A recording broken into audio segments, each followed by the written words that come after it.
Good morning to all of you. सबसे पहले आप सभी बच्चों को हैप्पी नवरात्रि नवरात्रि पर्व की अग्रिम शुभकामनाएं। इस 9 दिन में माता रानी आपको इतनी शक्ति प्रदान करे कि आप बहुत अच्छे से पढ़ाई करें, दिन दुगुनी रात चौगुनी आप तरक्की करें। इसी कामना के साथ आज के टॉपिक को हम लोग स्टार्ट करने जा रहे हैं। तो आज का अपना टॉपिक है डेप्रिसिएशन के चैप्टर में जो मल्टीपल चॉइस क्वेश्चंस और फिल इन द ब्लैंक्स में जो डाउट आए हैं आपको, उसको हम लोग देखने का समझने का कोशिश करेंगे। सबसे पहले कंफर्मेशन स्क्रीन दिख रहा है हम लोगों को? Yes yes sir. राइट। दूसरा कंफर्मेशन, सबसे पहले आप मार्किंग करेंगे आपको जिस क्वेश्चन में डाउट है, जो मल्टीपल चॉइस क्वेश्चन है। उससे पहले हम थोड़ा सा डिस्कस कर दें। हो सकता है आपने पीछे के लेक्चर में या पीछे के चैप्टर में मल्टीपल चॉइस क्वेश्चंस को पूरा ना किया हो, लेकिन आगे से मेरा सजेशन है, अगर आपने नहीं भी किया होगा, एमसीक्यू क्वेश्चन को जरूर करें। इससे आपने जितनी भी पढ़ाई की है, जो भी चैप्टर आपने स्टडी किया है, जो भी आपने कॉन्सेप्ट को रीड किया है, उसको टेस्ट करने का सबसे अच्छा टूल्स यही है, राइट। क्योंकि आप देखोगे बहुत सारी चीजें आप थ्योरी में पढ़ते रहते हो, लेकिन वो क्या होता है, ऊपर ऊपर से चला जाता है। जैसे आपके सामने एग्जांपल ही है, ये मल्टीपल चॉइस क्वेश्चन है, लिखा भी हुआ है choose the best alternative, right. Best alternative का मतलब ही है जो आपको 4 ऑप्शन दिए जाएंगे, उसमें से सबसे अच्छा आपको चुनना है। जैसे क्वेश्चन नंबर 2 ही देख रहा है आपके सामने, depreciation arise because of. Depreciation क्यों आता है, क्यों इसका उदय होता है, किसके कारण से होता है, आपको ऑप्शन दिया हुआ है। पहला है ऑब्सोलेंस, दूसरा है कांस्टेंट यूज ऑफ एसेट्स, तीसरा है एक्सपायरी ऑफ टाइम, और चौथा है ऑल ऑफ द अबव। अब सोच के देखिए, आपके हिसाब से क्या लगता है, क्या डेप्रिसिएशन ऑब्सोलेंस के कारण नहीं होता है? ऑब्वियसली होता है। क्या यूज ऑफ फिक्स एसेट्स के कारण नहीं होता है? ऑब्वियसली होता है। क्या टाइम के बीतने के बाद भी होता है? ऑब्वियसली। कोई सामान खरीद के रखते हो और 2 साल बीत गया, उसका वैल्यू क्या डाउन नहीं होगा? और चौथा ऑप्शन दिया है आपको, ऑल ऑफ द एबव। इसका मतलब क्या निकल के आया कि क्या इसके कारण होता है? यस, आंसर ए भी सही है, बी भी सही है, सी भी सही है, लेकिन हमको क्या चूज करना है? Best alternative. तो बेस्ट ऑल्टरनेटिव में ऑल ऑफ द अबव लिखा हुआ है, क्या ऊपर वाला तीनों शामिल है? Yes, answer is D. तो थोड़ा सा डी। कॉन्सेप्ट जो आपने पढ़ा है, पढ़ा तो है ही, लेकिन उसको तराशने का काम करता है। ठीक है, चलिए। तो इसी कॉन्सेप्ट को ध्यान में रख के आप करोगे क्वेश्चन तो ज्यादा बढ़िया रहेगा, क्योंकि ये चैप्टर जो है आपका बहुत इंपॉर्टेंट चैप्टर है। ये जाके आगे आप प्रैक्टिकल लाइफ में भी आपको ये यूजफुल करने वाले हैं। बहुत बड़े बड़े लोग जो बड़े पोस्ट पे पहुंच जाते हैं, उनको भी डेप्रिसिएशन का बहुत सारा आइडिया नहीं रहता है, वो कंफ्यूज रहते हैं। बैंकिंग ऑफिसर हैं, बाकी कितने भी अकाउंटेंट हैं, एडवोकेट हैं, सीए हैं, सब लोग इसका यूज करते हैं, राइट। चलिए, आप मार्क कराइए, आपको कोई क्वेश्चन में डाउट है या ये मान के चले सब आता है? अगर सब आता है तो भी डाउट है? हाँ जी, जिसने भी किया होगा क्वेश्चन उसको ही डाउट आया होगा, पहले जिसने किया। हाँ बोलो। ए और बी नंबर पॉइंट में प्रॉब्लम है, ये सी नंबर पॉइंट है। ए और बी सेकंड नंबर क्वेश्चन में ही? सर ये ऑब्जेक्टिव क्वेश्चन जो है ना, उसमें फिल इन द ब्लैंक्स है, उसमें डाउट है। अच्छा, तो बोलिए ना, उसमें कौन सा में डाउट है आपको? वो सही सर जो आपने 5, किया। 7।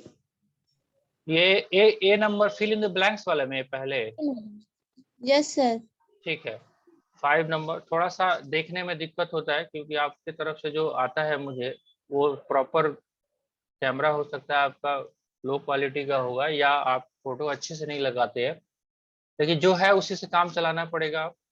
5 नंबर यही कह रहा है, यही है। Under the fix installment method depreciation is calculated dot dot dot of the assets. क्या मतलब निकल के आया, आप सोच के देखिए। फिक्स इंस्टॉलमेंट मेथड की बात कर रहा है। फिक्स इंस्टॉलमेंट मेथड को दूसरा क्या नाम से जानते हैं हम? एसएलएफ। जानते हैं कि नहीं जानते हैं? यस। राइट। अब एसएलएम में आपका डेप्रिसिएशन जो है हर साल क्या होता है, वो होता है इक्वल। जब इक्वल होगा तो हम किस पे हर साल निकालते हैं, ओरिजिनल कॉस्ट पे, राइट। तो आपके सामने ओरिजिनल कॉस्ट कहिए, हिस्टोरिकल कॉस्ट कहिए, जो भी कहिए, या एक्चुअल कॉस्ट कहिए, जो भी आप भर सकते हैं, क्योंकि इसमें तो कोई ऑप्शन नहीं है, आपके दिमाग में जो वर्ड आता है, किसने दिया है, ओरिजिनल कॉस्ट भी कह सकते हैं, हिस्टोरिकल कॉस्ट भी कह सकते हैं, जो कहिए, राइट। समझ में आया। तो under the fix installment method depreciation जो कैलकुलेट होगा किस पे, कॉस्ट ऑफ द एसेट्स पे होगा। पहला पॉइंट आपका क्लियर 5 नंबर में, राइट। Yes sir. चलो उसके बाद 6 में, 7 में 7 कहता है the dot dot method equalize the burden of each year profit and loss account for depreciation and repair put together।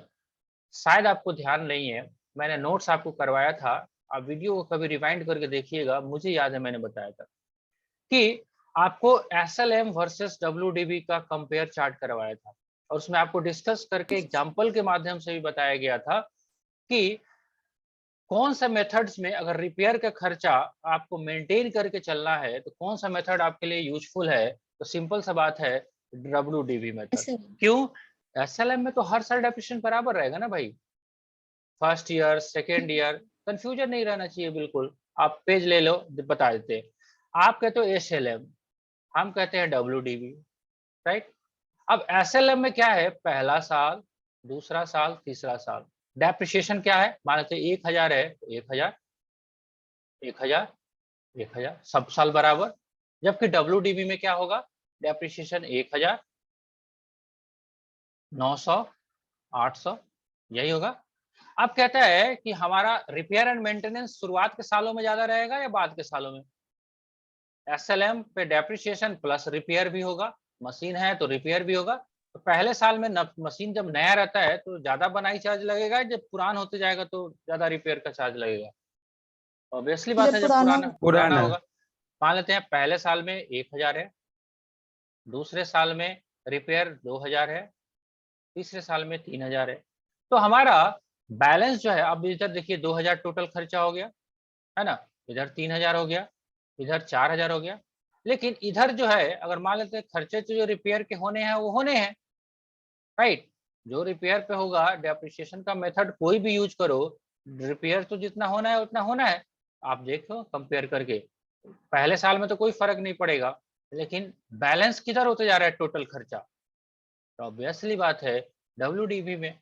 क्यों, क्योंकि आप जो है जैसे जैसे साल बढ़ते जाएगा वैसे वैसे आपका रिपेयर का खर्चा बढ़ते जाएगा, राइट, और वैसे वैसे डेप्रिसिएशन का अमाउंट घटते जाएगा। तो डब्ल्यूडीबी मेथड्स में आपका एक्सपेंडिचर जो है वो बैलेंस मैनर में रहता है, जबकि एसएलएम में वो टोटल एक्सपेंडिचर जो है वो ओवर बर्डन दिखाएगा, ओवर मतलब ज्यादा दिखाएगा, राइट। तो देखिए क्या से कह रहा है, फिर से देख लेते हैं 7 number, the dot dot method equalize, right, equalize the burden on each year profit and loss account for depreciation and repair, depreciation के साथ साथ repair put together। तो किसमें आपको इक्वलाइज करके रखेगा, समानता किसमें रहेगा, डब्ल्यूडीबी मेथड में, जिसको हम लोग दूसरा नाम डिमिनिशिंग मेथड भी बोलते हैं। डब्ल्यूडीबी को दूसरा नाम डिमिनिशिंग मेथड है ना, जैसे बच्चे को बउआ बोलते हैं वैसे ही डिमिनिशिंग बैलेंसिंग मेथड को डब्ल्यूडीबी भी बोलते हैं। तो एक हे प्रभु तुम्हारे अनेकों नाम, है ना। चलिए नेक्स्ट, आया समझ में कि नहीं आया। यस सर आ गया। 9 नंबर। 9 नंबर में कह रहा है कि under the fix installment method depreciation is calculated by deducting the dot dot value from the dot dot dot of asset. तो सिंपल सा बात है, आप देखो क्या कहता है, एसएलएम में अगर आप लेते हो, एसएलएम में डेप्रिसिएशन का कैसे निकलता है, डेप्रिसिएशन अगर आप फॉर्मूला भी आपको दिखाएगा, डेप्रिसिएशन अंडर एसएलएम क्या निकालते हैं, original cost minus scrap value divided by number of years. यही हमारा ओरिजिनल एसएलएम का है, यही है ना जी। मान लेते हैं मेरा यस सर। एसेट्स का दाम था 11,000 और हमको मालूम है कि 10 साल इसका लाइफ है और 10 साल के बाद इसका कबाड़ी में बिकेगा, स्क्रैप वैल्यू 1,000 और 10 साल है, तो हर साल मेरा डेप्रिसिएशन कैसे निकल के आ गया? 1,000 रुपया। यही आया ना? आया कि नहीं आया? तो देखिए क्या क्या डॉट डॉट करवाने की कोशिश करा। Under the fix installment method यानी कि SLM method, depreciation is calculated by deducting the क्या? Scrap value from the original cost of the asset. Simple सा बात है। तो स्क्रैप एंड ओरिजिनल फिल कर दीजिए। क्लियर? देखो इसीलिए ये सारा काम करना जरूरी है। ये आता तो था क्या, ऐसा थोड़ी है कि ये फॉर्मूला नहीं आता था। चैप्टर फिनिश पे है तो फॉर्मूला तो आता ही था, लेकिन उसको प्रेजेंट करने का तरीका, आपका दिमाग का टेस्टिंग, समझिए कि आपको टेस्ट किया जा रहा है। Finish 9 number finish. Yes sir. आगे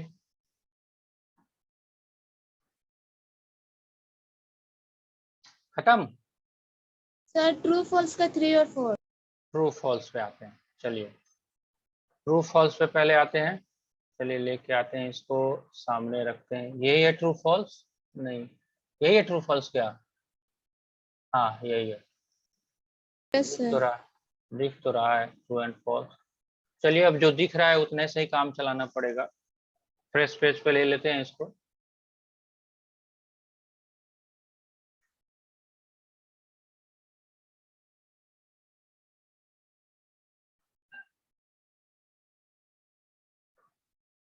दिखना शुरू हुआ। थोड़ा बड़ा कर लेते हैं जितना। चलिए नंबर बोलिए, इसको कौन सा नंबर? 2 सर 3। 3। चलिए 3 में क्या कह रहा है, पहले पढ़िए। Written down value method is followed so that total burden on profit and loss account in respect of depreciation and repair put together remains almost equal each year। अभी मैंने डिस्कस कर दिया, ये सवाल आप पूछने की जरूरत नहीं है आपको। अभी जो फिल इन द ब्लैंक्स में क्वेश्चन आया है, तो रिटेन डाउन वैल्यू मेथड में डेप्रिसिएशन और रिपेयर के खर्चे को इक्वलाइज करने के लिए उसी मेथड्स को किया जाता है। तो ये जो सेंटेंस है क्या है? ट्रू हो जाएगा। अभी मैंने डिटेल में डिस्कस कर दिया फिल इन द ब्लैंक्स वाले में। क्या अभी डिस्कस हुआ? हाँ ना, कुछ तो बोलो। Yes sir. चलिए next. Sir next 4 number sir. नहीं, उसका आवाज नहीं आ रहा है। 4 नंबर क्या? फिलिंग ट्रू फॉल्स का बोली है। ट्रू फॉल्स का 4 नंबर? Yes sir. पता नहीं कहाँ चली जा रही है। चलो ठीक है, 4 पे आते हैं। 4 नंबर क्या कह रहा है? Under diminishing balance method depreciation is charge on cost price of the fixed asset ना। ये गलत है। क्यों गलत है?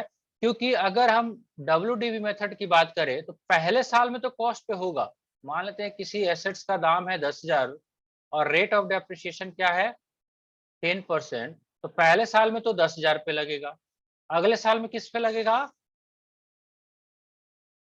9,000 पे, 900। तो क्या कॉस्ट पे लगाया जाएगा? नहीं। किस वैल्यू पे लगाया जाएगा? बुक वैल्यू पे।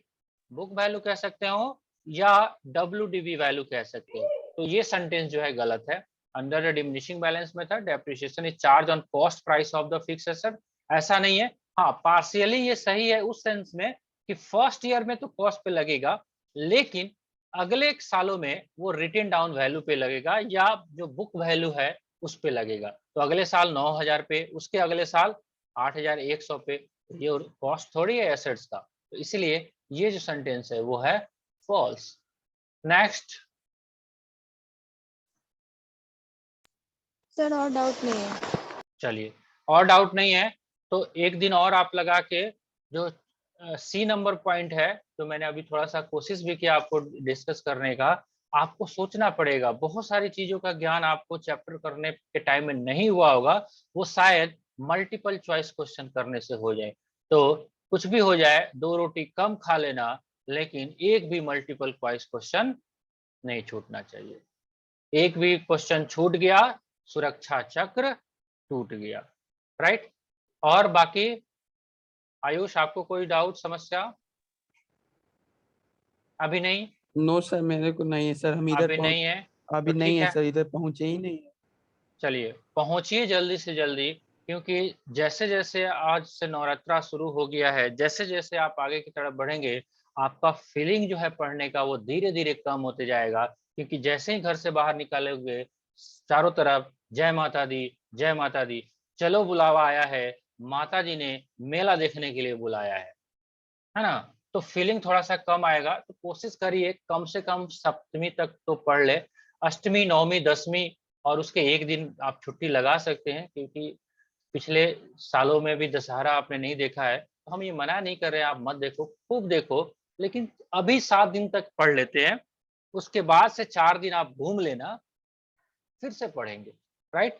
फिर से करेंगे, तो इस बीच में अगर आप 1 से 2 दिन में कंप्लीट कर लेते हैं इसको, तो बीच में 3-4 दिन जो बचेगा, एक छोटा-सा चैप्टर है, उसको हम लोग डिस्कस कर लेंगे। उसके बाद जैसे ही दशहरा खत्म होगा, तो दिवाली के बीच में क्या करेंगे हम लोग, एक लंबा चैप्टर खींचेंगे, राइट? वैसे दिवाली और छठ के बीच में फिर से आपको छठी मैया का याद आने लगेगा, तो आप पढ़ नहीं पाओगे।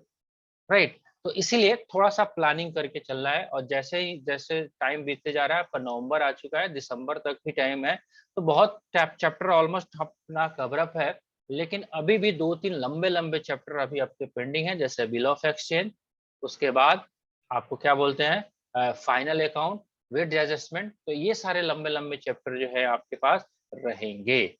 ठीक है जी? चलिए, तो इसी हिसाब से आप इसको अपने लगन को थोड़ा-सा बढ़ाएँ, ताकि आज तो एक कम है, हम फिर से आपके लिए माता रानी से दुआ करते हैं कि आपको कॉन्सेप्ट बिल्डअप में सहायता करें, आपको पढ़ने के लिए प्रेरित करें, आपको सारी चीज़ों को समझ में आए, ऐसी शक्ति प्रदान करे। इसी सब शुभकामनाओं के साथ आपको फिर से नवरात्रि की बधाइयाँ, आप आगे बढ़ें, दिन दुगुनी रात चौगुनी तरक्की करें, आप अपने माँ-बाप को खुश रखें, आस-पड़ोस के लोगों को खुश रखें, यही कामना है। इसी के साथ आज के क्लास को हम लोग एंड करेंगे, मिलेंगे हम लोग नेक्स्ट लेक्चर में, तब तक के लिए enjoy yourself, keep study, good day, bye bye to all of you.